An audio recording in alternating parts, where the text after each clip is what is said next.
We have one question in the Q&A. It's probably a toss-up for any of the three speakers, I guess. There's a question that says, how are these technologies of wearables and exoskeletons being made attractive for investors in the industry, particularly for owners?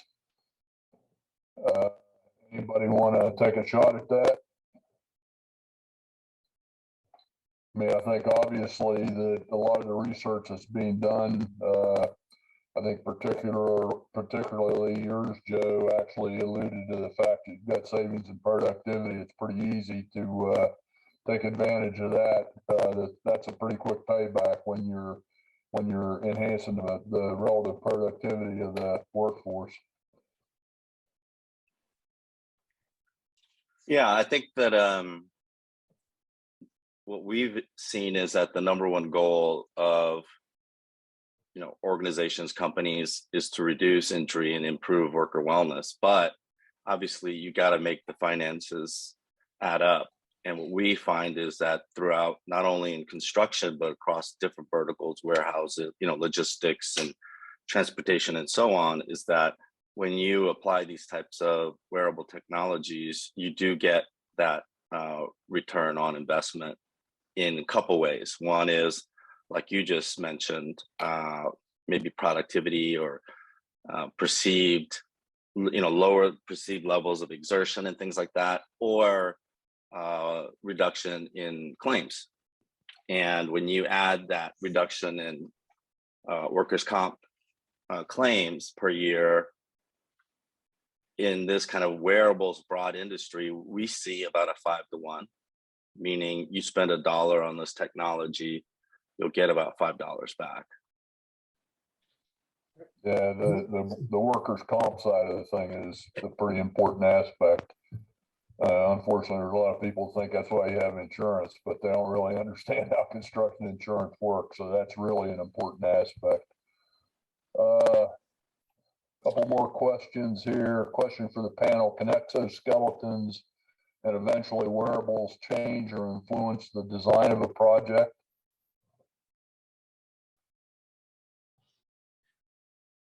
Maybe I can add in there that we work closely sometimes with this group called the Fraunhofer Institute in Germany. And what they like to say is try to design out the ergonomic issue,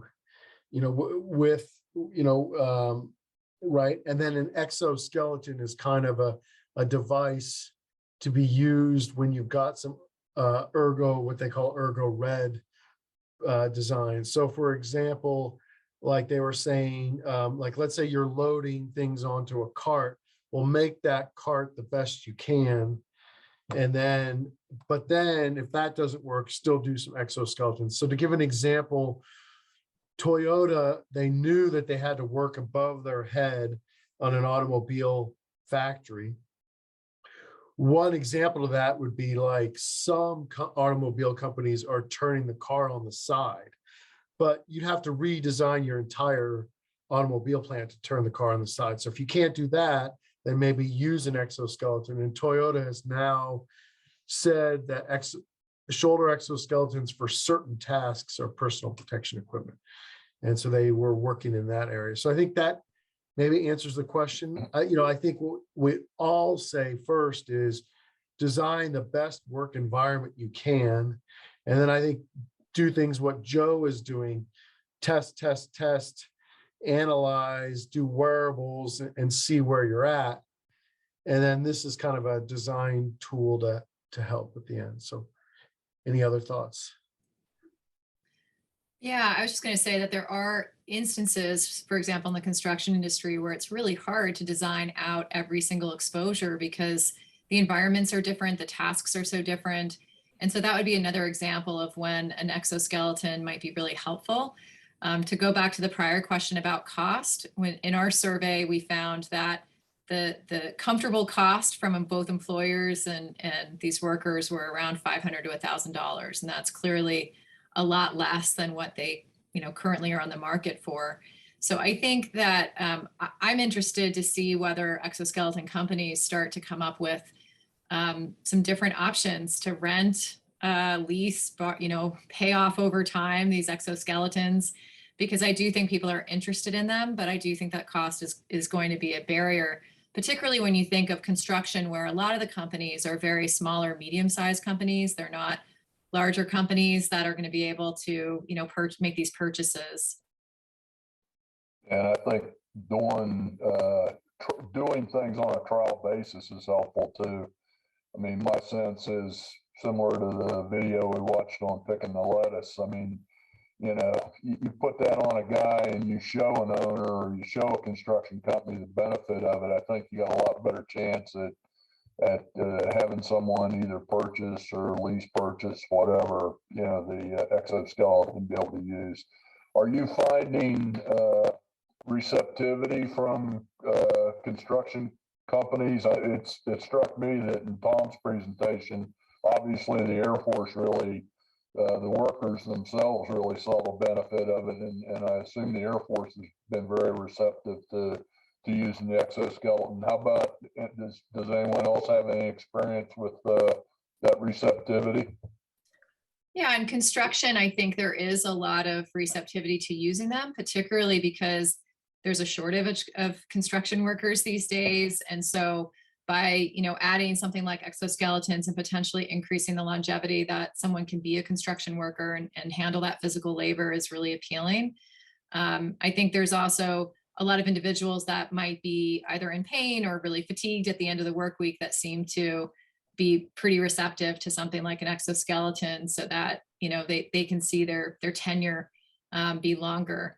I think what we found was in the construction companies, people are just really unsure about how to use them, and that's a real barrier. They're just not exactly sure of which tasks they should be using them for, how to set them up properly, and what the contraindications to use would be. Meaning, if they're in a trench, maybe they shouldn't be using, an exoskeleton. So I do think having some sort of guidance or guidelines that can help them identify the proper tasks is going to be useful. But generally speaking, they're pretty positive about it. Yeah, one of my personal thoughts, a great application of support of an arm, for example, is having to tighten high strength bolts in a steel structure overhead, holding on to a 35-pound, pneumatic impact wrench driving bolts. But, one of the real challenges there is a lot of the examples that we looked at are, a worker standing on a level surface. When you're in the real world, that environment changes from application to application. It becomes very challenging to wear that exoskeleton when you're sitting on a wooden float hanging, out in space trying to insert bolts in a new structure. So how we make this adaptable, I mean, the good news is that you're testing the ability to get around the work site and make sure that the exoskeleton is not a problem as far as mobility. However, once you get to a point, can you then engage the exoskeleton in when you're not standing on level ground and get the same benefit that you do when you're pushing on a flat surface?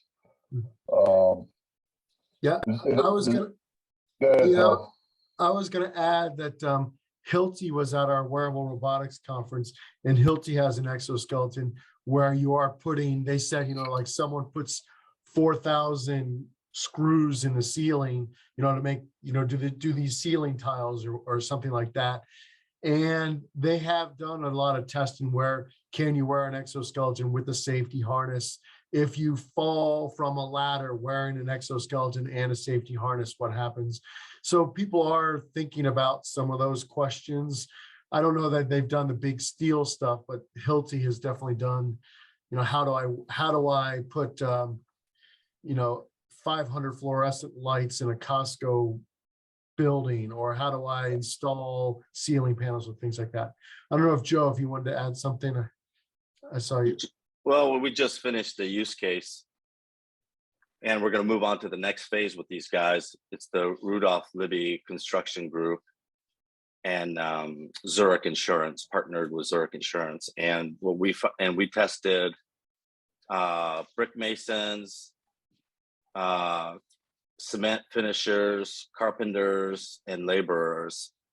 And we saw good improvement with wearables. Now, we didn't introduce exoskeletons, but we introduced wearables and notifications that basically said, hey, the posture is bad, or you need to take a drink of water. And we saw significant improvements in both the cement finishers and the brick masons. And so the next phase, we're gonna just focus on brick masons because they had the biggest improvement. And in that case, I think what the idea was between Zurich Insurance and Rudolph Libby and us was that, yeah, it's got to be task specific. You might want to focus on your skilled, tradespeople, and something like, if you're doing block work all day, something like that is a great place to introduce technologies like this. And we are seeing improvements somewhere between 25 to 50%. Just scanning the questions here. There's one on whether or not we're seeing any kind of interference, electromagnetic or high voltage interferences with the operation of the electroskeletons. Anybody have any experience with that? I don't have too much experience. I would think that, a passive exoskeleton are typically a lot of times carbon fiber springs. They're not even metal springs. So those would probably do pretty well.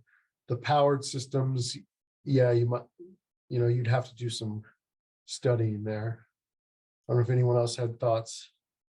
Yeah, I believe one of the companies was coming up with a version that is, all carbon fiber so that it's safer when performing electrical work. I'm not sure if that's been out in the market or if that was sort of in progress, but I'm not sure about interference, but I think there's also a lot of safety concerns. When in our survey, that was one of the biggest safety concerns that was noted, was whether or not they could safely do electrical work with an exo. So it's a good question. All right, just looking here real quick. I don't want to miss anything. If anybody else sees one.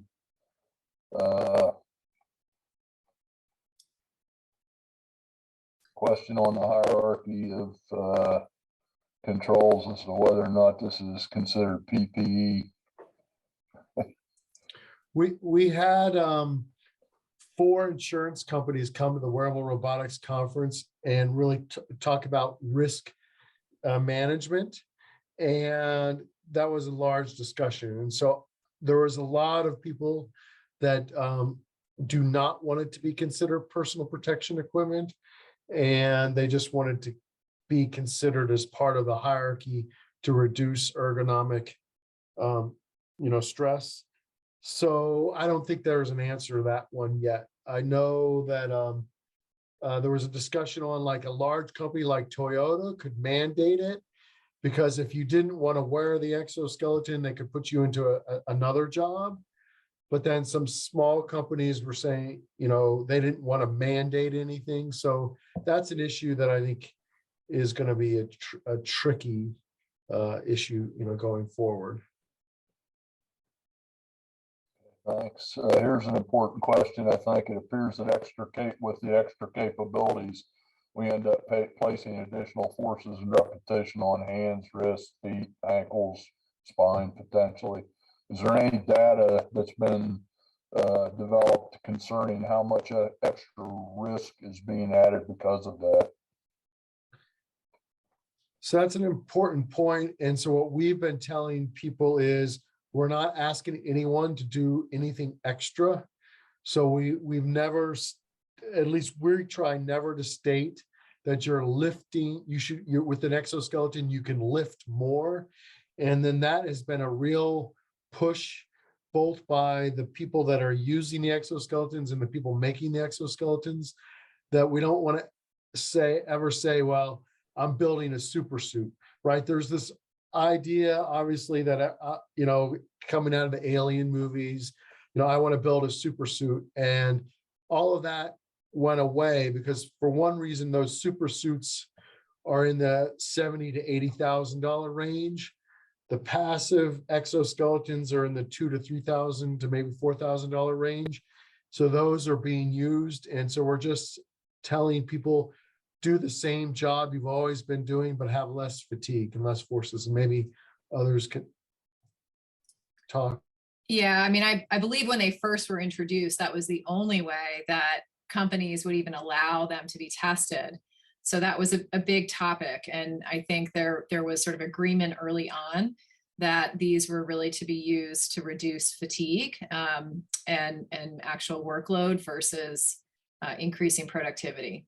And I think they'll fail if you take that approach that, okay, I'm going to give this to someone and it's going to increase their productivity, because they're just going to do more work and then they'll be just as tired and as likely to get hurt.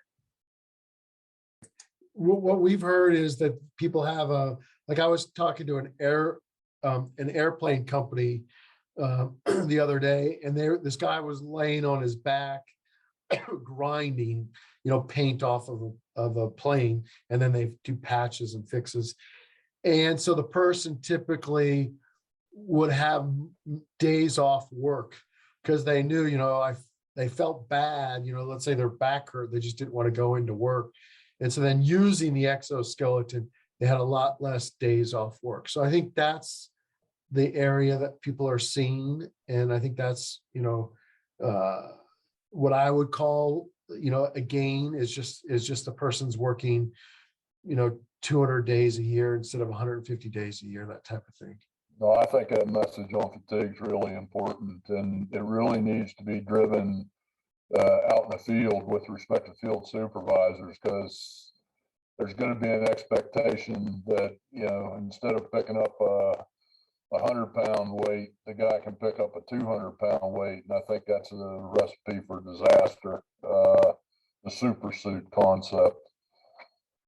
Right. The other productivity gain I should mention is welding. So Iowa State has been really thinking about using a shoulder exoskeleton, and how straight is your weld, and is your hand shaking and vibrating, at hour number 7.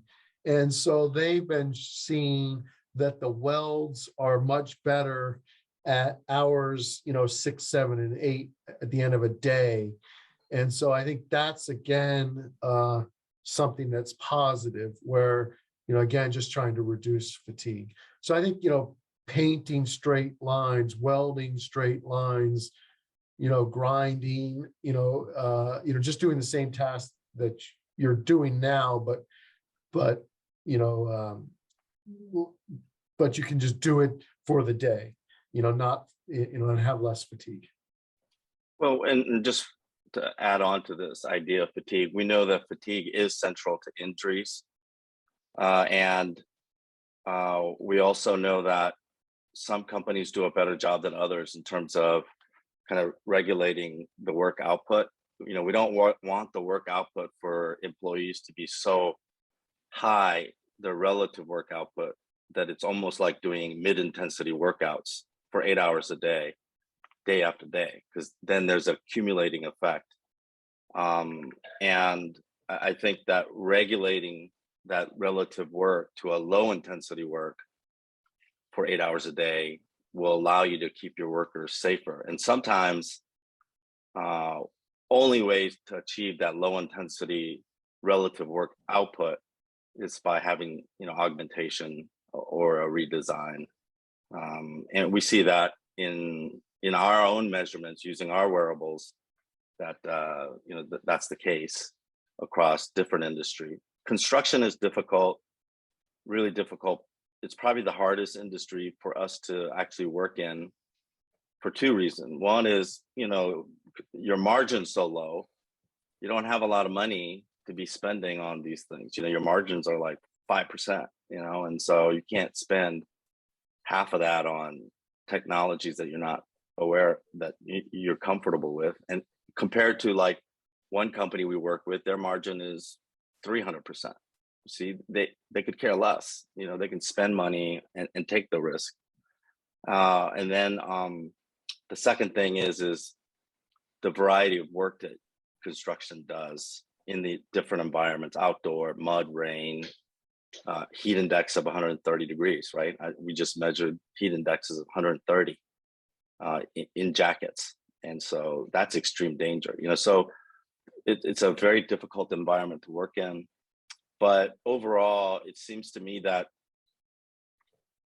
if you look at the other industries like warehouses, logistics, transportation, heavy manufacturing, their productivity is, really going up.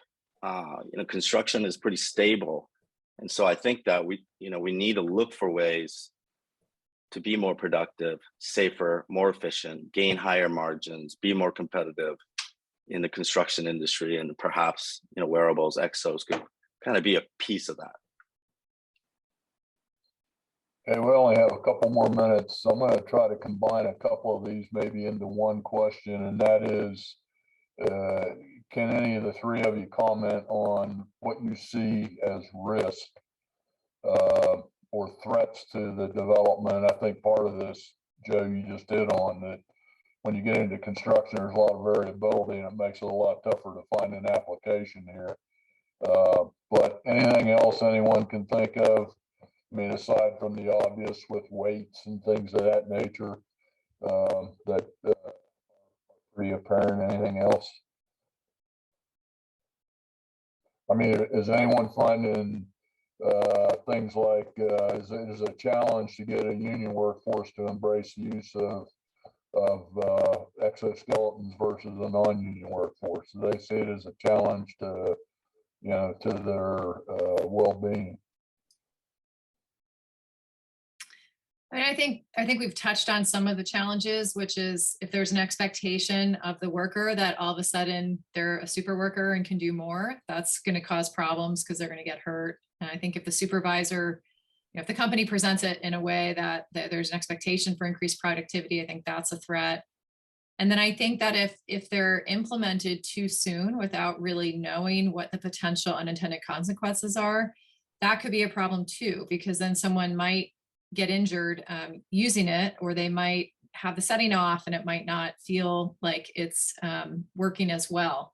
And I think those are all potential threats to them being integrated into the workplace. So, I think that finding ways to make it easier for people to fit the exoskeletons and set up the exoskeletons based on the characteristics of the task is going to be really important. I think what we've seen is that in industries where the work is really the same, right? They're on an assembly line and the person's doing the same thing over and over again. They've been used pretty successfully, but we need to, be able to get beyond that, I think, so that they can be incorporated into other work sites.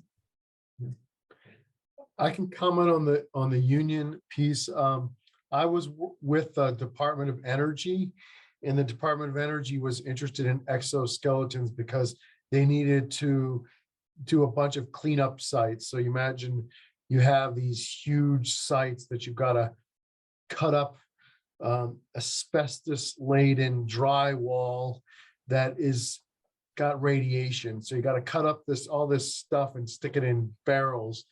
And the United Steelworkers said that they really wanted exoskeletons because they said it was not taking away jobs.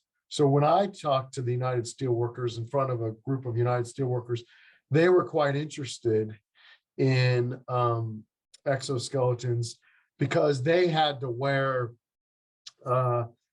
these, I don't know what I'm going to call, they just basically had to wear these white suits. I was going to call it a bunny suit, but they have to wear these suits and they have to go around and do tough labor, deconstruct things. And, I think it's an important, topic where that they saw it as just they told me that they said this, they wanted to retire at age 60 healthy.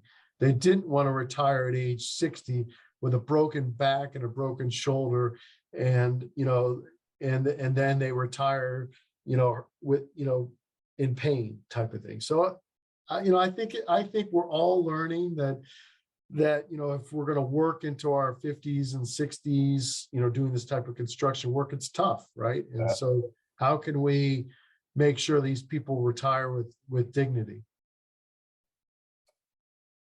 All right, with that, I'm going to close the session. I want to thank all three of you personally. It was a very interesting, great session.